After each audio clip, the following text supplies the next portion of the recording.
बिस्मिल्लाहिर्रहमानिर्रहीम। आज के सेशन में हम बात करेंगे बिजनेस एनालिटिक्स के बारे में। बिजनेस एनालिटिक्स आज दुनिया भर के अंदर बहुत तेजी से आगे जा रहा है। एक जमाना था कि बीबीए या बिजनेस एडमिनिस्ट्रेशन जिसे हम कहते हैं, ये बहुत तेजी से आगे जा रहा था, लेकिन आज बिजनेस एनालिटिक्स उसकी जगह ले रहा है। पाकिस्तान के अंदर भी तकरीबन 60 से ज्यादा इदारे ऐसे हैं जो बिजनेस एनालिटिक्स ऑफर कर रहे हैं। लेकिन सवाल ये पैदा होता है कि बिजनेस एनालिटिक्स है क्या और इसका इफेक्ट क्या होता है, और अगर आप बिजनेस एनालिटिक्स को सिलेक्ट करते हैं तो फिर आप क्या काम करेंगे, क्या क्या चीजें होंगी, ये चीज आपको समझना बहुत जरूरी है। और मैं आपको बताता हूँ कि जब आप उसकी डिटेल को थोड़ा समझेंगे तो खुद ही आपके अंदर एक तलब पैदा होगी कि यार इस शोबे में जाना चाहिए, ये शोबा तो मेरी सलाहियतों को बहुत तेजी से आगे बढ़ाएगा। तो बहुत मुख्तसर अल्फाज में तो मैं यूं कह सकता हूँ कि किसी भी बिजनेस से मुताल्लिक उसका इंटरनल डाटा हो या एक्सटर्नल डाटा हो, उसे कलेक्ट किया जाए, फिर उसे मैनेज किया जाए, फिर उसे तरतीब दिया जाए, फिर उसे एक खास पैटर्न पे उसका एनालिसिस किया जाए, उससे कुछ नताइज निकाले जाए, फिर उसे हायर मैनेजमेंट के लिए इंटरप्रेट भी किया जाए कि इसका मतलब ये है कि आने वाले वक्त में ये है, मौजूदा सूरत हाल ये चल रही है, और इस तरह से हमें अपने बिजनेस को आगे बढ़ाने के लिए इस तरह के फैसले करने जरूरी हैं। और अगर आप कोई फैसला करने जा रहे हैं तो आपको इन हकाइक को सामने रखना होगा, और अगर हम कोई नया वेंचर शुरू करना चाह रहे हैं तो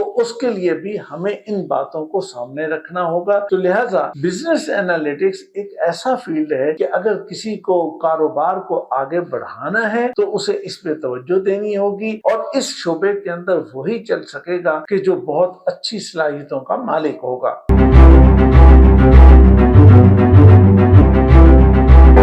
मेरे अजीजों, किसी भी करियर को इख्तियार करने से पहले 3 बातों के बारे में जानना बहुत जरूरी होता है। पहली चीज ये है कि ये करियर है क्या, उसकी वेयर अबाउट के बारे में, उसकी डिटेल के बारे में आपको पता होना चाहिए। दूसरी चीज ये है कि उसका स्कोप क्या है, और तीसरी चीज ये है कि उसकी ब्रांचेस क्या है। ये 3 मोस्ट इंपॉर्टेंट चीजें होती हैं कि जिसको जाने बगैर किसी भी करियर के बारे में फैसला करना मुश्किल हो जाता है। और इसके साथ साथ फिर ये होता है कि वो कौन सी क्वालिटीज हैं जो इस करियर के अंदर फोकस की जाती हैं और एम्प्लॉयर उनको देखता है। तो ये चीजें जो है वो एक साथ चलने वाली चीजें हैं। बिजनेस एनालिटिक्स के अंदर बुनियादी तौर पे किस तरह के काम होते हैं उनको पॉइंट वाइज मैं आपको समझाने की कोशिश करता हूँ। देखिए, सबसे पहली चीज तो ये है कि डेटा कलेक्शन एंड माइनिंग। तो डेटा कलेक्शन एंड माइनिंग के अंदर क्या होता है कि आप कंपनी के अंदर या बिजनेस के अंदर से और बिजनेस के बाहर से जो भी रेलेवेंट बिजनेसेस हैं या जो भी आपके टारगेट्स होते हैं, तो उस सारे डेटा को इकट्ठा किया जाता है, उसे फिर क्लीन किया जाता है, फिर उसके मुताबिक उसे मैनेज किया जाता है, तो फिर उसे एक रिपोर्ट की शक्ल में सामने लाया जाता है कि इसका मतलब क्या है और हमें अपने फैसलों को किस तरह से टेलर करना है। दूसरा काम आपको ये करना होता है कि आपको एक एक्सपेरिमेंट डिजाइन तैयार करना होता है। इसका मतलब ये होता है कि आपने एक ऐसा डिजाइन, एक ऐसा मॉडल, एक ऐसा तरीकेकार बनाना है कि जिससे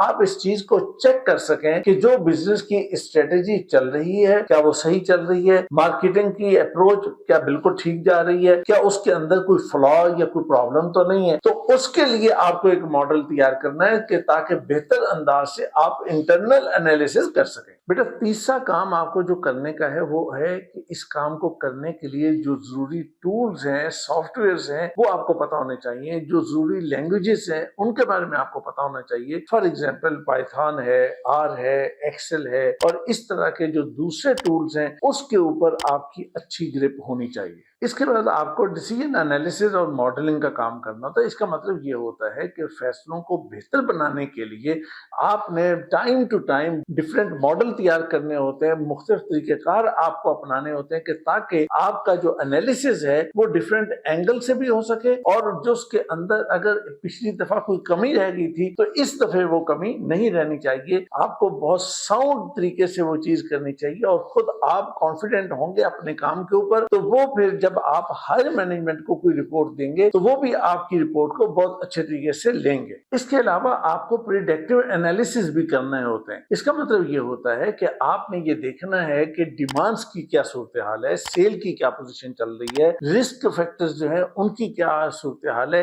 یہ کام کرنا اس لیے ضروری ہوتا ہے کہ کوئی بھی بزنس جو ہے وہ آنے والے کسی خطرناک صورتحال سے بچ سکے اور اس سے پہلے ہی اس کا انالیسس کر کے اس کا علاج کیا جا سکتا ہو۔ فار ایگزامپل، معاشرے کے اندر کوئی اونچ نیچ ہو گئی ہے، گورنمنٹ نے کوئی پالیسی تبدیل کر دی ہے، ملک کے اندر کوئی ان ایکسپیکٹڈ کوئی صورتحال بن گئی ہے، تو اس کے اندر کیا کرنا چاہیے اور بزنس کے لیے کیا ضروری ہوگا، یہ چیزیں بھی آپ کو کرنی ہے اور اس کے لیے بھی آپ کو مینٹلی تیار ہونا چاہیے۔ بزنس انالیٹکس کے اندر کام کرنے والوں کے لیے ایک بہت اہم چیز یہ ہوتی ہے کہ کسٹمر لائلٹی، اس چیز کو دیکھنا کہ کمپنی کے ساتھ، ادارے کے ساتھ کسٹمر کتنا لائل ہے اور ریٹینشن لیول کتنا ہے۔ اس کا مطلب یہ ہے کہ ایک کسٹمر ایک دفعہ آپ کے پاس آیا تو کیا وہ دوبارہ بھی چیز لینے آیا؟ تو اگر وہ آیا ہے تو اچھی بات ہے، اور اگر وہ نہیں آیا تو یہ کوسچن مارک ہے کہ وہ دوبارہ کیوں نہیں آیا۔ تو اس لیے آپ کو اس چیز کا بھی انالیسس کرنا ہوتا ہے کہ بھئی اس کے اندر کیا کیا چیزیں کرنے کی ہیں۔ اس کے بعد ایک بہت اہم کام آپ کے ذمہ یہ بھی پڑتا ہے کہ مارکیٹنگ اسٹریٹجی ڈیولپمنٹ، کہ آپ نے مارکیٹنگ کیسے کرنی ہے۔ دیکھیے، مارکیٹنگ ڈپارٹمنٹ تو اپنی مارکیٹنگ ضرور ڈیزائن کرے گا، لیکن آپ کی طرف سے جو ڈیٹا آئے گا، جو آپ کا انالیسس ہوگا، جو آپ رپورٹ بنائیں گے، اسی کی بیس کے اوپر پوری مارکیٹنگ کمپین ڈیپینڈ کرے گی اور اسی کے مطابق ان چیزوں کو ڈیزائن کیا جائے گا۔ اور آپ جو بتائیں گے کہ اس سیکٹر کو فوکس کرنا چاہیے، آپ بتائیں گے کہ اس ایریا کو فوکس کرنا چاہیے، تو اسی کے مطابق ساری کمپین سیٹ کی جائے گی اور کس ایج گروپ کو کرنا ہے، کیا نہیں کرنا۔ تو ان تمام چیزوں کے لیے آپ کو تیار ہونا چاہیے اور آپ کا مائنڈ اتنا شارپ ہونا چاہیے کہ آپ ان کاموں کو کر سکیں۔ اس کے بعد ایک اور بڑا اہم کام یہ بھی ہوتا ہے کہ فراڈ ڈیٹیکشن۔ اب یہ آپ کہیں گے کہ بھئی اچھا، یہ فراڈ ڈیٹیکشن کا کیا مطلب ہوا؟ دیکھیں کہ کوئی بھی کام ہو رہا ہوتا ہے نا، تو اس کے اندر ایک خاص قسم کا پیٹرن چلتا ہے، اور اس کے ساتھ ساتھ یہ ہے کہ اس میں مطلب کوئی بیہیویئر پیٹرن بھی ہوتے ہیں، کیش فلو کے مسئلے بھی ہوتے ہیں، ٹرانزیکشنز ہوتی ہیں، مختلف چیزیں۔ تو آپ کو کوئی ایک ایسا سسٹم ڈیزائن کرنا ہوتا ہے کہ جس سے کوئی بھی ان نیچرل اور کوئی ایب نارمل قسم کی کوئی چیز ہو رہی ہو تو فوراً آپ کو انٹیمیشن آ جائے کہ یہاں کوئی مسئلہ ہو رہا ہے، یہاں پہ کوئی گڑبڑ ہو رہی ہے، تاکہ یہ ہے کہ کوئی اگر فراڈ کی کوشش بھی ہو تو آپ اس کو پکڑ سکیں۔ وہ کوشش انٹرنل بھی ہو سکتی ہے اور ایکسٹرنل بھی ہو سکتی ہے۔ کوئی بزنس کا مخالف ہوتا ہے تو وہ بھی یہ کام کر سکتا ہے، اور جو لوگ اندر کام کر رہے ہیں تو ان میں سے بھی یہ چیز ہو سکتی ہے۔ تو لہٰذا آپ کو ایک ایسا سسٹم ڈیزائن کرنا ہوتا ہے کہ تاکہ ان چیزوں سے بچا جا سکے۔ اس کے بعد آپ کے ذمہ ایک کام اور بھی پڑتا ہے، اور وہ یہ ہوتا ہے کہ پروسیس آپٹیمائزیشن۔ پروسیس آپٹیمائزیشن کا مطلب یہ ہوتا ہے کہ جتنا بھی پروسیس ہے کسی بھی بزنس کا، وہ کوئی فیکٹری ہے یا کوئی اور کاروبار ہے، کوئی سروسز کا ہے، کسی بھی چیز کا کام ہے، تو اس کے جتنے پروسیسز چل رہے ہوتے ہیں شروع سے اینڈ تک، پروڈکٹ کے سٹارٹ ہونے سے لے کے اس کی کمپلیٹ ہونے تک اور اس کی ڈیلیوری تک، جتنا بھی کام ہے، اس سسٹم کو اتنا فول پروف بنانا، اتنا ایفیشینٹ بنانا کہ اس کے اندر ڈیلے نہ ہو سکتا ہو، اور کسی بھی طرح کا کوئی ڈیلے، ظاہر ہے کہ اگر ایک کام ایک دن میں ہو جانا چاہیے تو اس پہ اگر 1.5 دن لگے گا یا 2 دن لگیں گے تو ڈیفینیٹلی لاس ہو گیا، تو اس پہ کتنے اوور ہیڈ بڑھ گئے۔ تو یہ کام نہیں ہونا چاہیے۔ اس کے لیے آپ کو ایک سسٹم ڈیزائن کرنا کہ بھائی یہ کام اس طریقے سے ہوگا، اس پیٹرن سے ہوگا، اتنے ٹائم لگے گا، پہلے سٹیپ پہ اتنا ٹائم، پھر اتنا، اور اس کو پھر آپ نے مانیٹر کرنا ہوتا ہے کہ اچھا یہ چیزیں اس کے مطابق چل رہی ہیں یا نہیں چل رہی۔ اس کے ساتھ ہی ایک اور کام یہ ہوتا ہے کہ آپریشن ریسرچ اینڈ مینجمنٹ۔ اس کا مطلب یہ ہوتا ہے کہ آپ کے لاجسٹکس ہیں، ریسورسز ہیں، جتنی بھی مختلف چیزیں ہیں، ان کو میتھمیٹیکلی آپ نے کنٹرول کرنا ہوتا ہے، نومیریکلی کنٹرول کرنا ہوتا ہے، کہ تاکہ یہ چیز اس انداز سے فکس ہو جائے اور قابو میں آ جائے کہ جس کے نتیجے میں کوئی کاروبار، کوئی بزنس جو ہے وہ وہاں پر اس انداز سے نہ ہو کہ بھئی ہر شخص کی اپنی مرضی ہے، جو مرضی، کوئی لاجسٹکس ادھر سے ادھر جا رہی ہیں، کیا ہو رہا ہے کیا نہیں ہو رہا ہے، اور جناب ریسورسز ضائع ہو رہے ہیں۔ ان تمام چیزوں کو کنٹرول کرنے کے لیے ایک سسٹم ڈیزائن کرنا تاکہ آپ کا آپریشن بہتر انداز سے چل سکے، یہ بھی بزنس انالیٹکس والوں کا ہی کام ہوتا ہے۔ किसी भी कारोबार में एक चीज बहुत इंपॉर्टेंट होती है, वो है सप्लाई चेन, कि कोई भी सप्लाई जो वहां से निकली है वहां तक पहुंचा, उसकी ट्रैकिंग करना और ट्रैकिंग को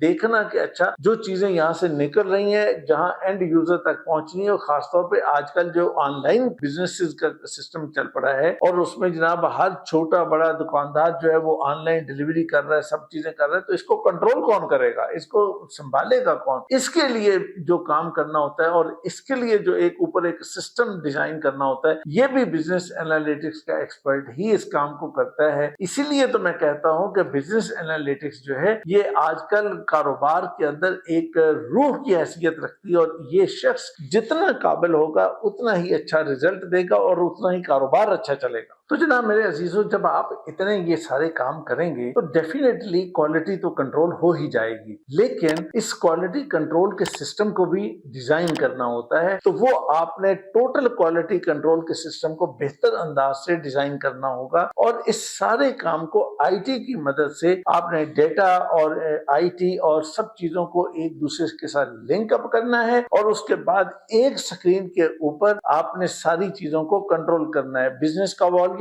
छोटा हो या बड़ा हो, एक लोकल कंपनी हो या मल्टीनेशनल हो, तमाम काम एक ही विंडो के ऊपर, एक ही स्क्रीन के ऊपर सामने होना चाहिए और वहीं से उसको कंट्रोल हो जाना चाहिए। तो मेरा ये ख्याल है कि अगर आप इस चीज को सामने रखकर अपने सीवी के अंदर इन चीजों को जगह देंगे, इन्हीं बातों को अगर आप हाईलाइट करेंगे, तो इंशाल्लाह एम्प्लॉयर जो है, इंटरव्यू करने वाला जो है, आपको इग्नोर नहीं कर सकेगा। बिजनेस एनालिटिक्स के बारे में ये सब कुछ जानने के बाद एक सवाल सामने आता है कि अच्छा इसका स्कोप क्या है, जॉब मार्केट क्या है, कहाँ कहाँ अप्लाई किया जा सकता है। ये हम इंशाल्लाह डिस्कस करेंगे अगले सेशन में, और तब तक के लिए इजाजत दीजिए। मेरी दुआएं आपके साथ हैं। खुश रहिए, शाद रहिए, आबाद रहिए।